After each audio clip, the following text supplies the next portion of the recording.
વાનપ્રસ્થ જીવન કરીબ કરીબ 50 વર્ષની ઉંમર થઈ જાય. 50 વર્ષની ઉંમર થાય એટલે આપણા શાસ્ત્રકારોએ 100 વર્ષનું આયુષ્યની વાત કરી છે. 100 વર્ષ માણસે જીવવું જોઈએ કોઈ પણ રીતે, એમ સંકલ્પ કરવો જોઈએ, એવા શાસ્ત્રકારોની વાત છે. એમાં 50 વર્ષ લગભગ થાય એટલે માણસના ઘરમાં એના બાળકો જુવાન થઈ ગયા હોય, લગભગ એને પરણાવી દીધા હોય, અને એને ઘરે બાળકો લગભગ 50 વર્ષની માણસની ઉંમર થાય ત્યાં એ દાદા લગભગ થઈ ગયો હોય. અને પછી એને નિયમ વ્રતોથી જીવન જીવવું જોઈએ. બસ પછી બધું છોકરાઓને સોંપી દેવું જોઈએ. 50, 55 લો ને 5 આ લટકાના તમને દીધા. 58 નિવૃત્તિ હોય ને, 58 લો. દેશમાં 58 રિટાયર થાય છે. 58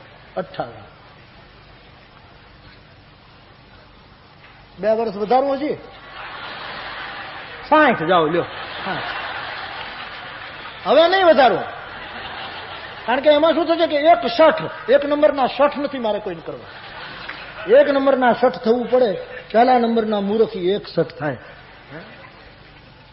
50-60 સુધી ઠીક છે, પણ પછી તો બધાને કાગળ લખી નાખવો જોઈએ સગાવાલાને કે હું હવે ગુજરી ગયો છું, મને કોઈ રિસેપ્શનમાં કોઈ પ્રસંગોમાં મને બોલાવશો નહીં, મારી ઈચ્છા થશે તો હું આવીશ, ખોટું લગાડતા નહીં. મિચ્છામી દુક્કડમ, બોલું ચાલ્યું 50 વર્ષમાં જે કંઈ થયું હોય એને માફ કરજો, પછી હરી ભજો. બરોબર.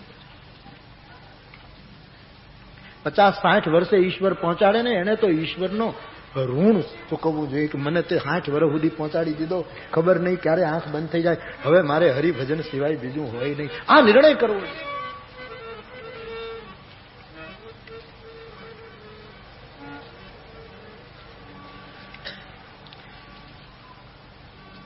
નિયમ એ વાનપ્રસ્થીનો ધર્મ છે. શાંત રહેવું એ સંન્યાસીનો ધર્મ છે. દાનમેવ ગૃહસ્થાન, એન કેન વિધિ, બીજાને દાન આપવું એ ગૃહસ્થનો ધર્મ છે.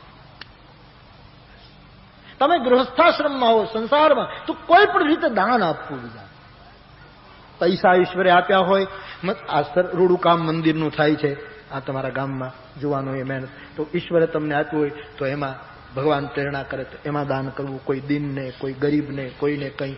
અરે પૈસા તમારી પાસે ન હોય, વસ્ત્રનું દાન કરો. વસ્ત્ર ન હોય, સારા શબ્દોનું દાન કરો. આવો બાપ, આવો, બેસો મારા બાપ, બેસો.